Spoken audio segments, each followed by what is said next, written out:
It's amazing what we put ourselves through in the name of comfort, in the name of normal, in the name of familiar.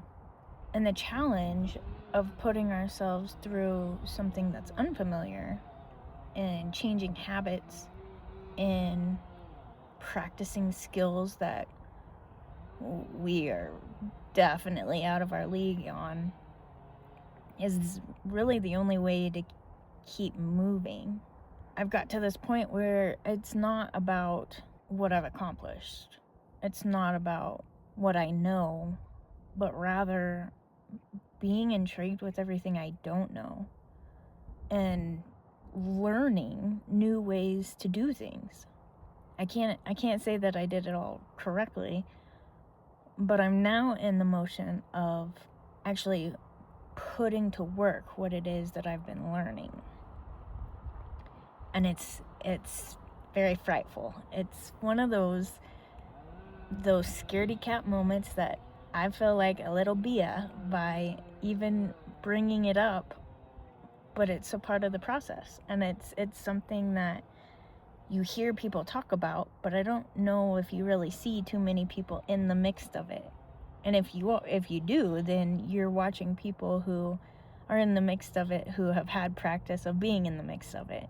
Because I've also heard that sometimes the anxiety, the fraidy catness is always there, and you just learn to move through the chaos.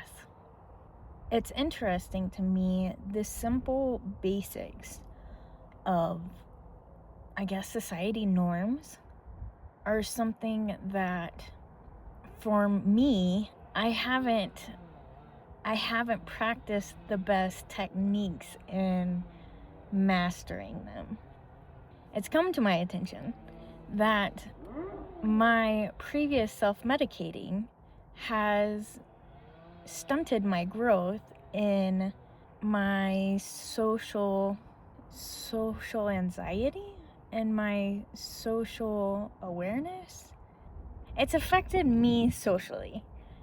Considering I used my self-medicating as a crutch, I am now going full-blown sober Sally on it, and it's amazing just how challenging it is because of the unfamiliarity.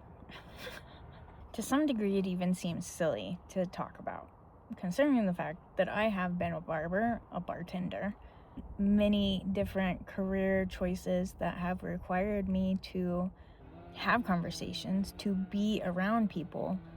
And so it's not like I've completely been a recluse all my life.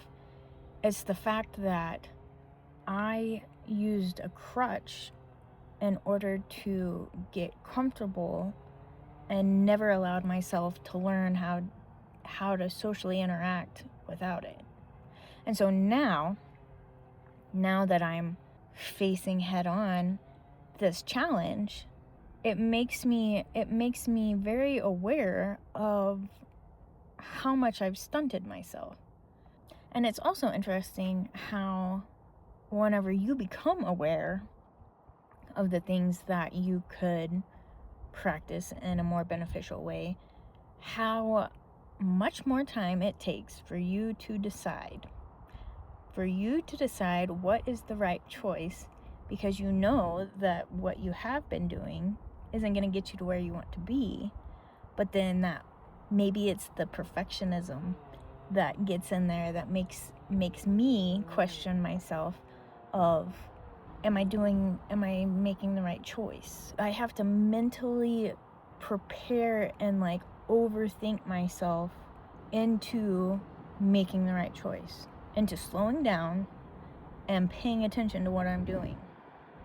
And then I beat myself up because I still don't do it right. But like they say, the more you do it, the better you get. So we shall see. It's really amazing the way that once the ball is in motion, the easier to keep the momentum. Think of like a snowball going down a mountain. Just a handheld snowball rolling down a mountain, picking up more snow, compacting it, and picking up speed can become detrimental in some cases. Yet it's really the same thing whenever you're focused on something and you're working towards something. As long as you continue moving, then you're building that momentum. You're building that speed. And you're expanding. You're expanding what you used to know into what you're learning. And I think this is something that I wish I would have realized whenever I first had my little mental breakdown of a burnout and throwing everything that I knew away and going into something new. As it kind of goes back to that old saying of not the one about putting all your eggs in one basket, but the one of maybe it's don't quit a job until you have another one. It's the don't give up. Maybe it's the throwaway culture too. Like, you don't throw it away because it's broke. You can always mend it. The gold seal on broken bowls in Asian cultures, where when pottery breaks, they fix it with gold. It illuminates it's not a mistake. It illuminates the struggle that the pottery has went through. Because life is nothing. I mean, to say life is all about struggles, life is all about challenges. To have a fulfilling life is to have goals that you're constantly working towards. And with those goals, you're coming across unfamiliar territory. And unfamiliar territory are challenges. Trying to have a life of pure ease is unsettling.